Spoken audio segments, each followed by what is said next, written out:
appealing for peace, or were you praying for peace? And the same applies to the Carrie Moon Yeah, that's a good question. So what do you have to say about that, guys?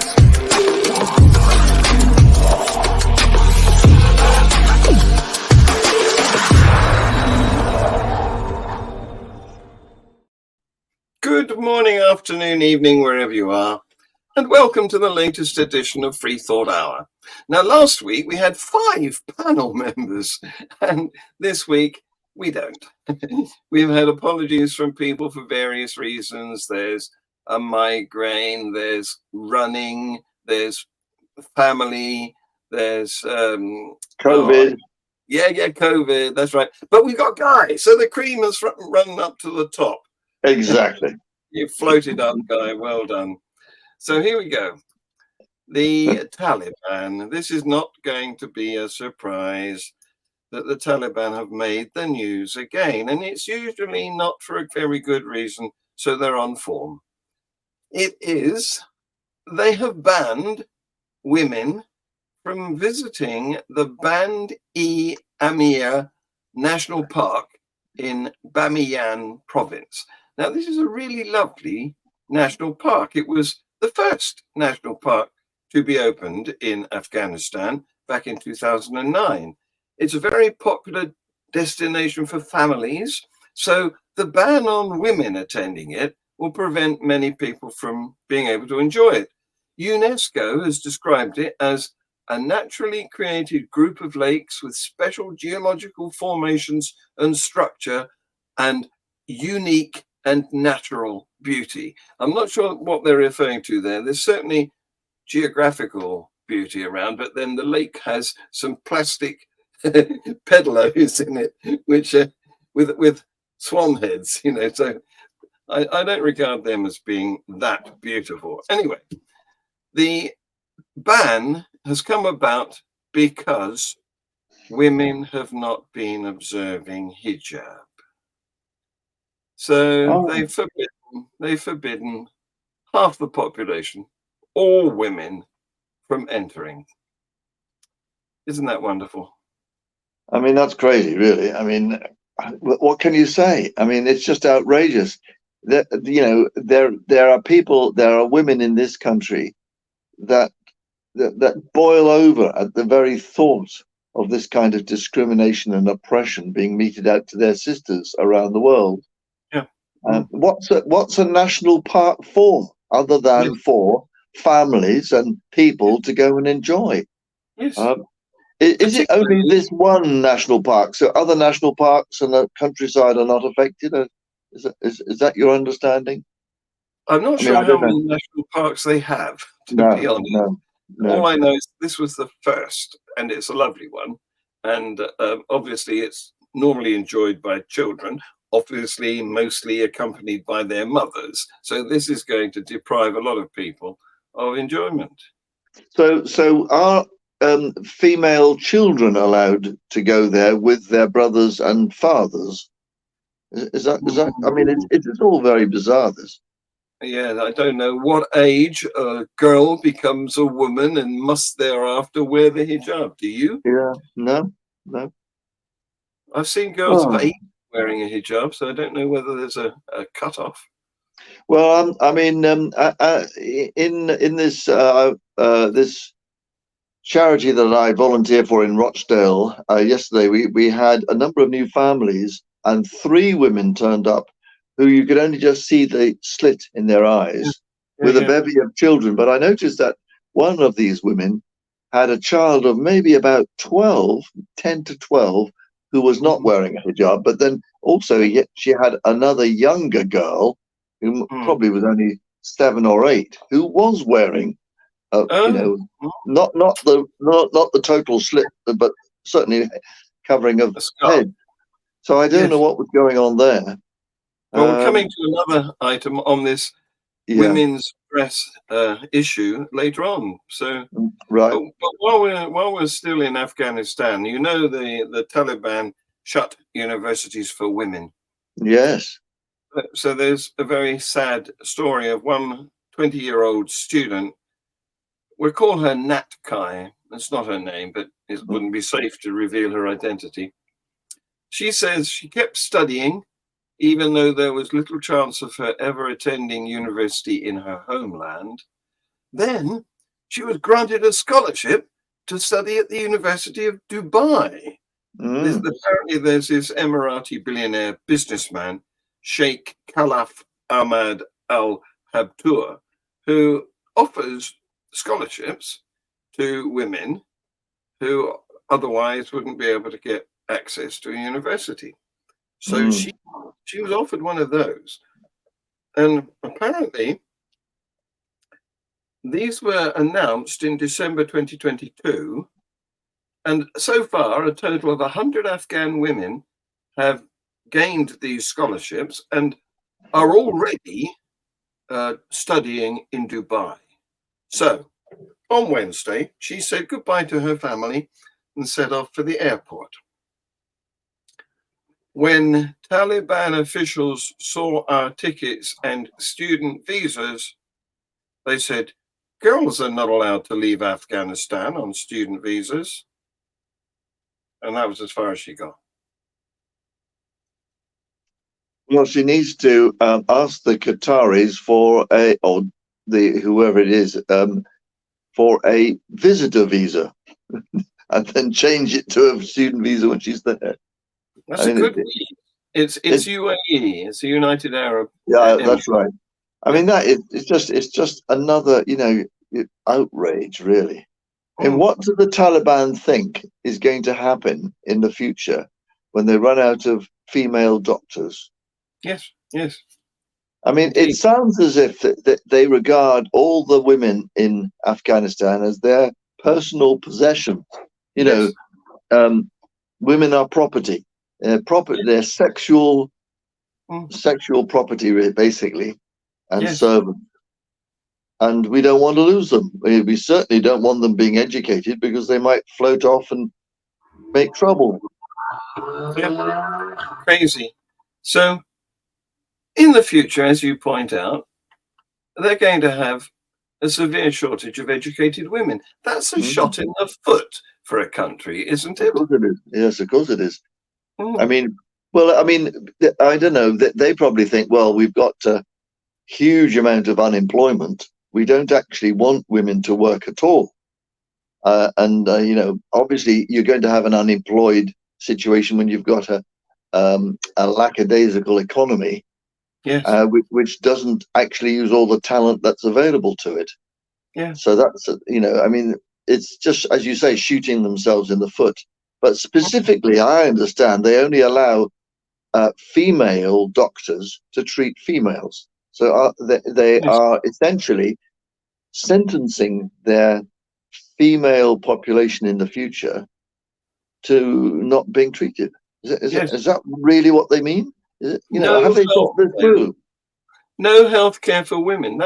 That's got to be against some sort of human rights regulation. Well, it's all against the human rights. Everything they do is contrary to human rights. They don't believe in human rights. They only believe in their own rights, and they certainly don't believe in female rights. They don't have any rights. They're there to dispose of as they see fit. I mean, it's outrageous. Yeah. So if we go to France, we've got a slightly different take on a similar issue, because the French education minister, Gabriel Attal, has banned pupils in state schools from wearing the abaya. That's the one with only the slits. No, that's the burqa. Oh, that's the burqa. That's right. Burqa. The abaya. This is the one that goes down to the feet, the ankles, is it? The abaya. Yes, it's the loose fitting garment. Yeah. So it's like a giant scarf, as you say, covers the whole body. Full length robe. But I'm not sure how much of the face is covered by it. So I think it doesn't cover the face. Yeah. No, I think you're right.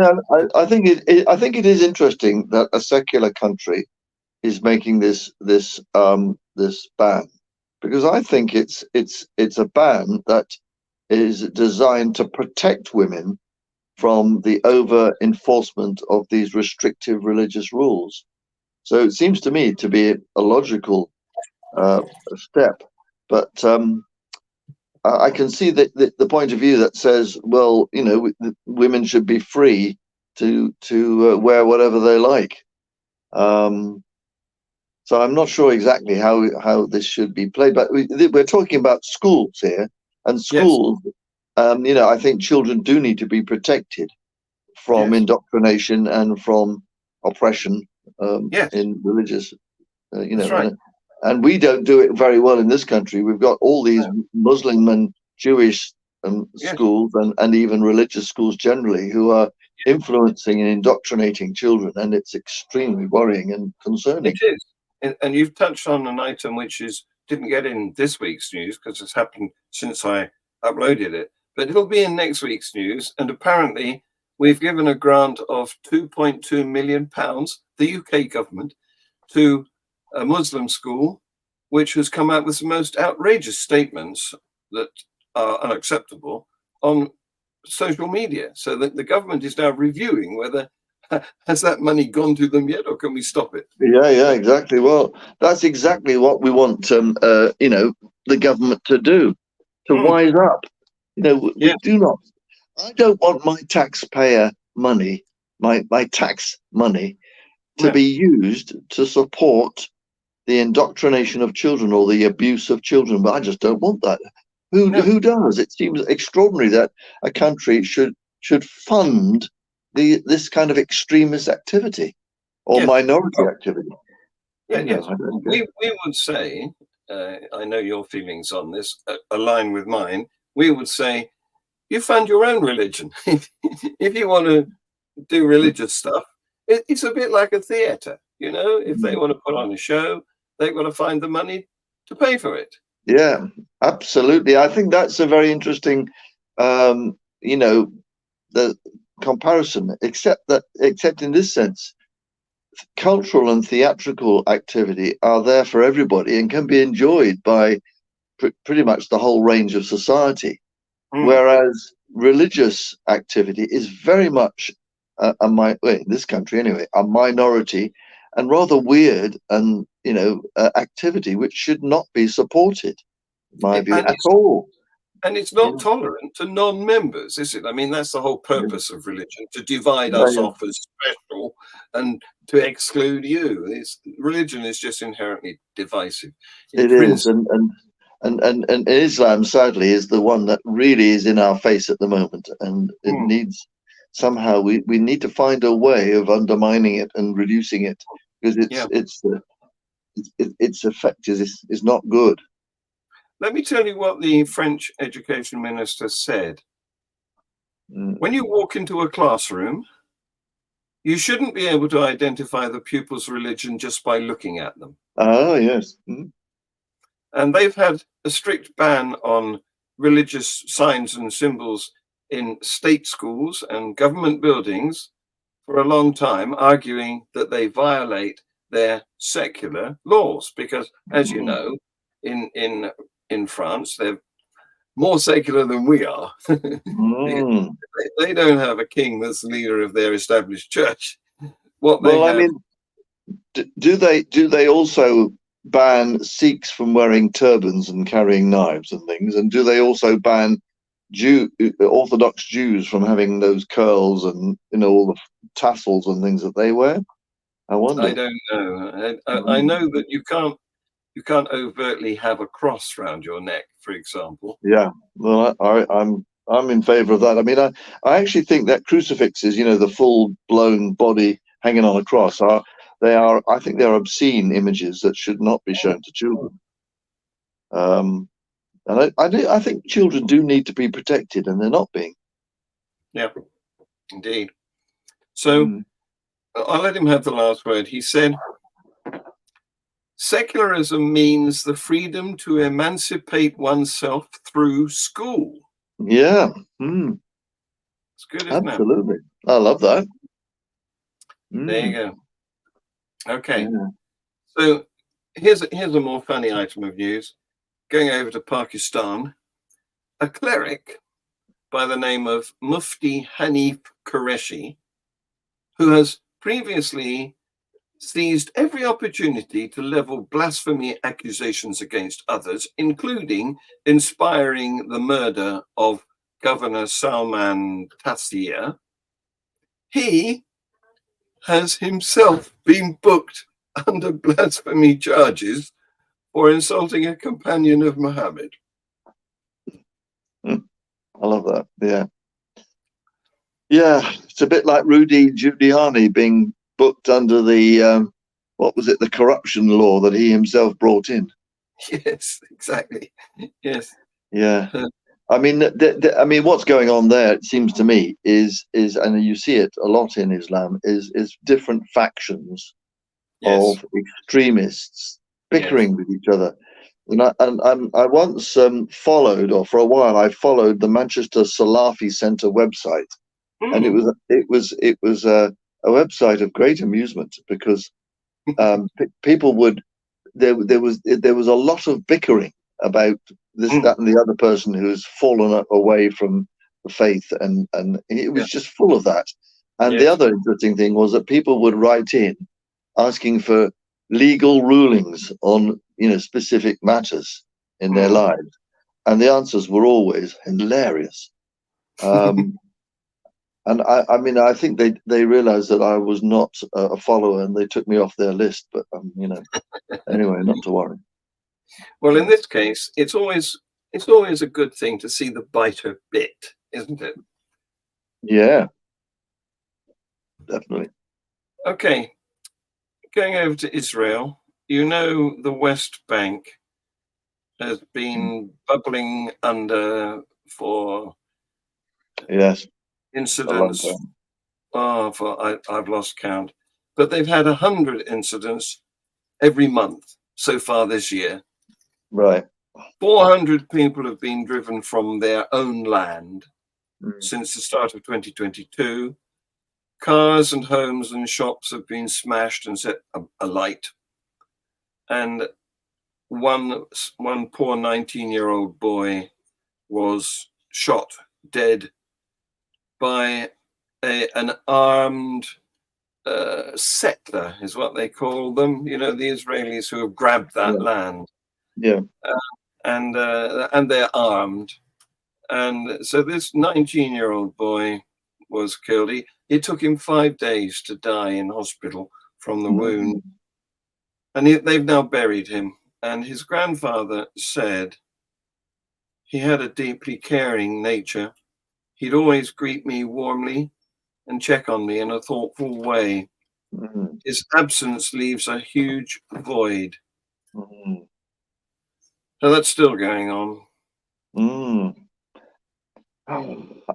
What can you say about it? I mean, we see essentially a colonial ethnic cleansing and land grabbing power, attacking and abusing and expelling its weaker, not neighbors, because it's occupied land, and it's been going on for 60, 70 years.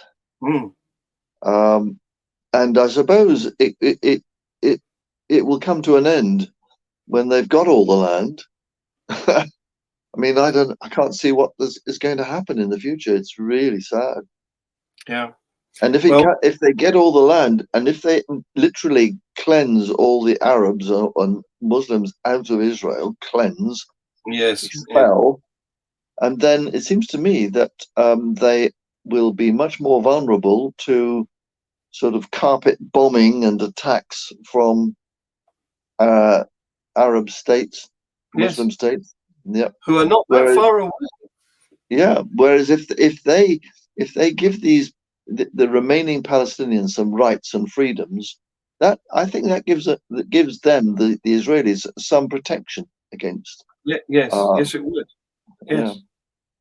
Well, apparently, the locals said that this boy, Quasi, had gone for a picnic with his friends, and a confrontation began with radical Israelis who lived near where they were holding this picnic.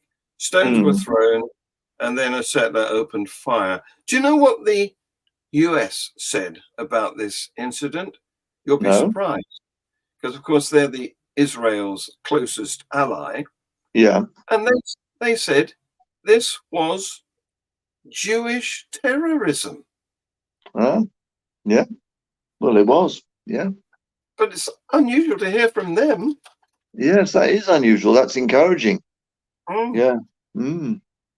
I mean, a change in the US position might be the one thing that brings the Israelis to heel and changes their attitude. I don't know. Yeah, possibly. Yeah. So we go to America now, where a Massachusetts judge has recently dismissed, Wednesday, he dismissed a case against a 93-year-old Roman Catholic cardinal, Theodore McCarrick, who was accused. He was actually, I think they call it arraigned, don't they, in the States, for on charges that he sexually assaulted a teenage boy decades ago. But they have decided that he will not stand trial because both the prosecutors and the defense attorneys agree he has dementia. Right. Well, that's similar to what was that British politician who I can't think of his name, who was brought to the court on serious paedophilia charges.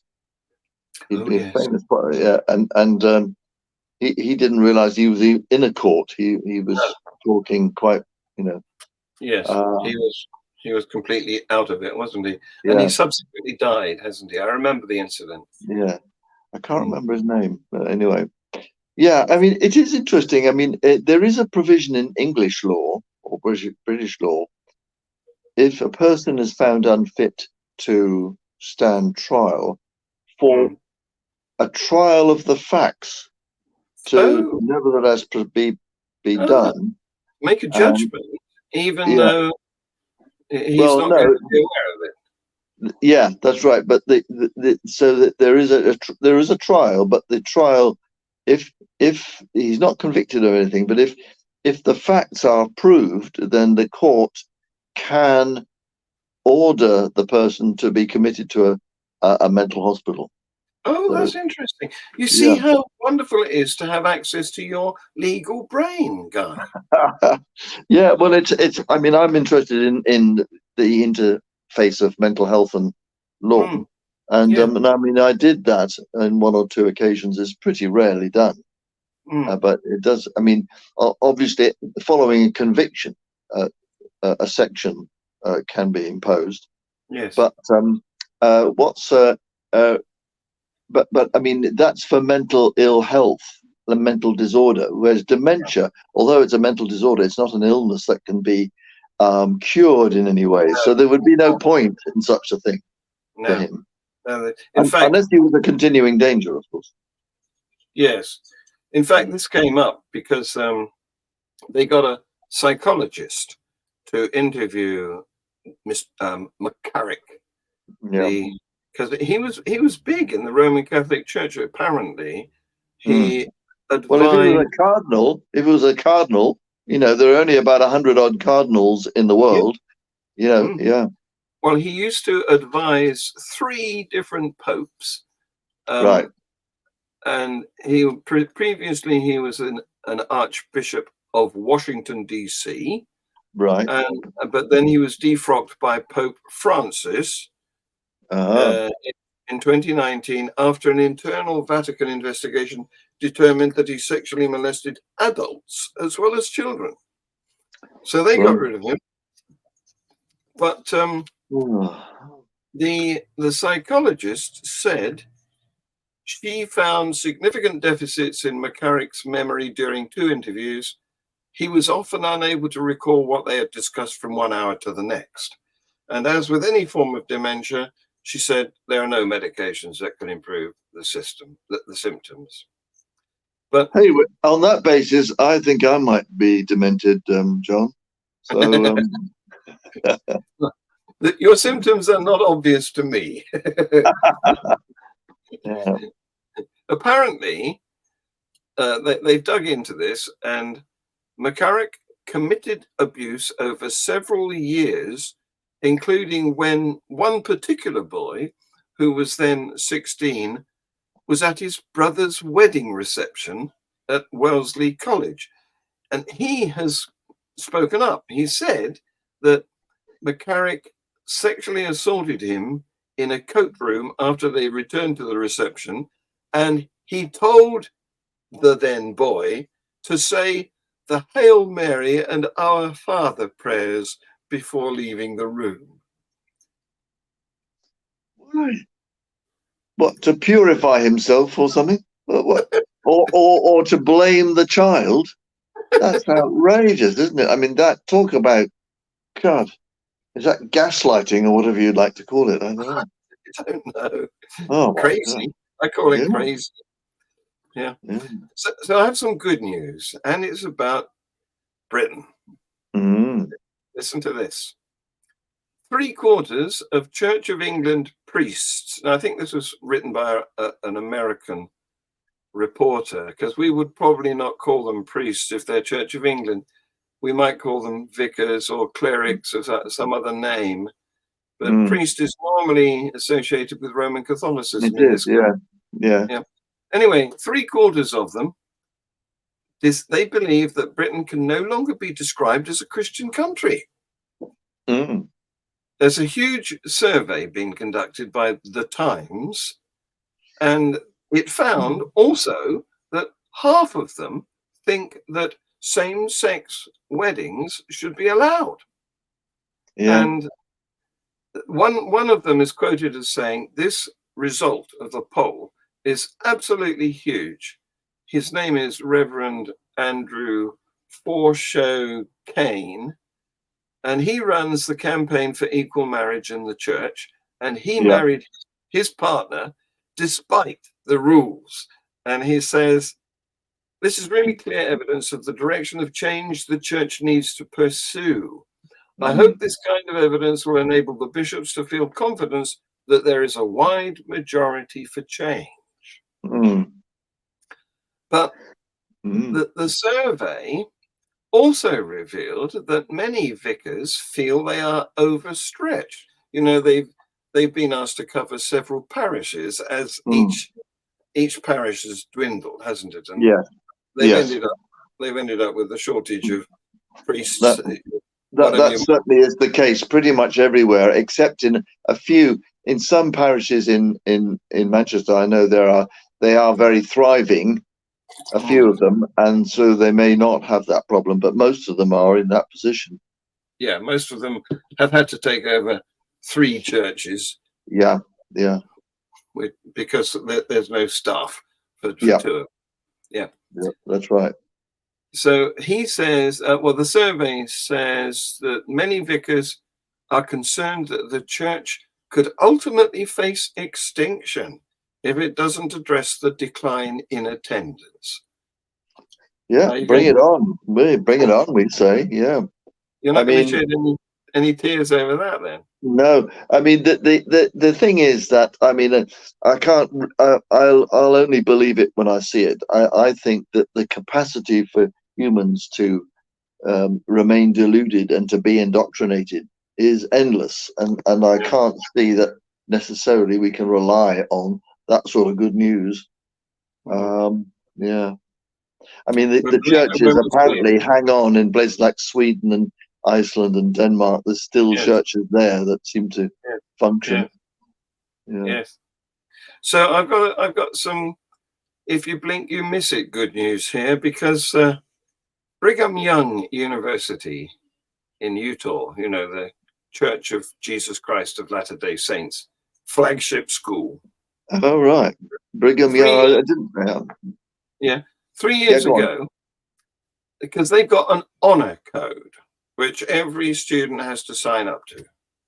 And 3 years ago, they quietly deleted the code which stated that there was a ban on homosexual behavior. Mhm. And so many students began holding hands or even kissing in public, and others decided this was the moment to come out as queer.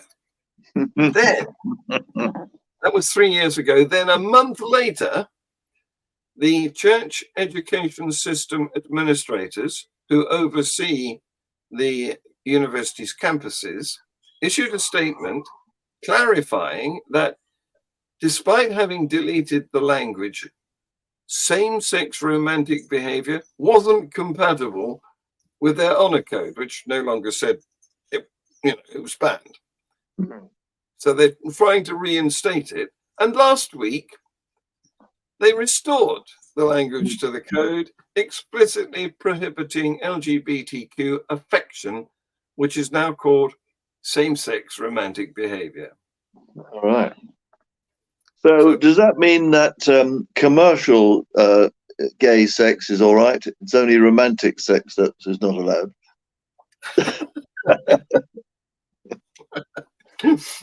I hadn't thought of that. What a delicious thought. That's what it implies to me. Yes, yes. Hmm. Coming up to the end here, we've got a couple of items. There's a drag performer who's also, believe it or not, a Christian music artist in Tennessee. He's the first drag queen who topped iTunes Christian music charts, believe it or not. Lovely. Oh. Yeah, but they're suing a local prosecutor in Tennessee, and he's joined the organization that's doing this suit. And what happened is they have in Tennessee, they've introduced a law that says, let me find it. You mustn't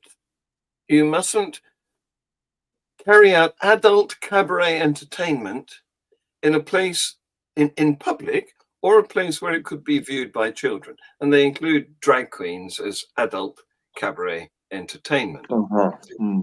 So interestingly, the federal court passed a rule saying that this law is unconstitutionally vague. It's not specific enough about what they mean by adult cabaret entertainment, I guess. Anyways, this law, which is a Tennessee law, called the Adult Entertainment Act, but it's known locally as the Anti-Drag Act. And our hero, the drag performer and Christian music artist, Blamey Grant, that's his stage name. Yeah. He's joined the organization, which is the American Civil Liberties Union, that is suing the Tennessee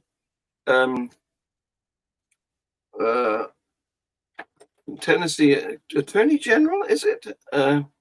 No, Blount County, south of Knoxville, Attorney General, who is trying to enforce this Anti-Drag Act because they say it's a naked attempt to chill speech and expression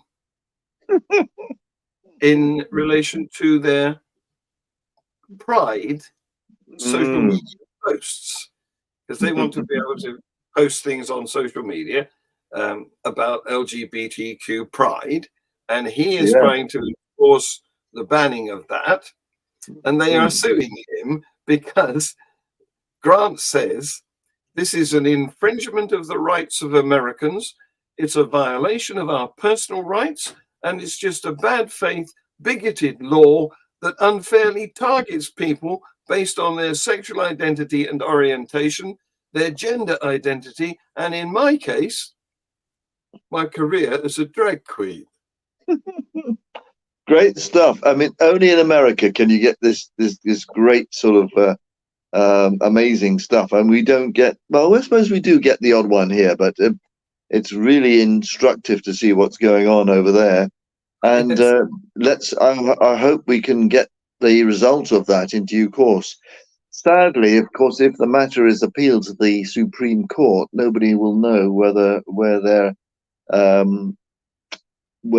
the Supreme Court's decision might go. No. Given its kind of religious and political makeup. Yeah, absolutely. Well, while we're in the States and while we're looking with open-eyed amazement, take a look at this video. Democrats don't have that moral restraint of God-fearing. One day I'm going to account to God. He's going to say, why did you cheat in that election? If you don't believe that, then why not cheat in an election? Mm-hmm. So you have less moral restraints, which means the end does justify the means, which means you're willing to do more things to make sure your side wins. You win at all cost. Looks like the pot calling the kettle black to me. Yes. There you go. It's another only in America thing, isn't it? Well, I mean, they're I don't know if do you know the podcast by Malon Baker?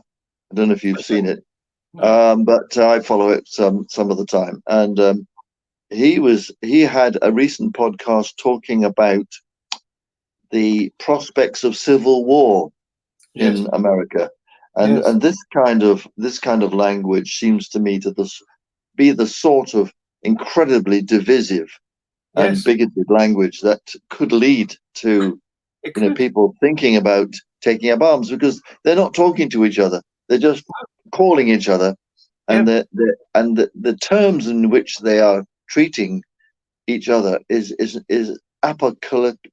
Is really, I was trying to say apocalyptically severe. It's almost as if it's almost the sort of language that Hitler was using about the Jews. Yes, and we see where that led. Yes. So it's really worrying. What a horrible note to end the show on. Well, very sad. Put the funny item at the end now. yeah. Put the funny item. The what was it? The same sex, the drag queen. Yes, that was good. That. I mean, because we've had struggles over drag queens in libraries in this country, haven't we? Yes. Yeah. So they've interrupted children's story time, haven't they? Yeah, that's right. Yeah. Anyway, thank you very much, Guy. All right, cheers, John. All the best. Great fun. And so here we go with the outro. Right. Was the Pope appealing for peace, or was he praying for peace? And the same applies to the Carrie Moon drag. Yeah, that's a good question. So what do you have to say about that, guys?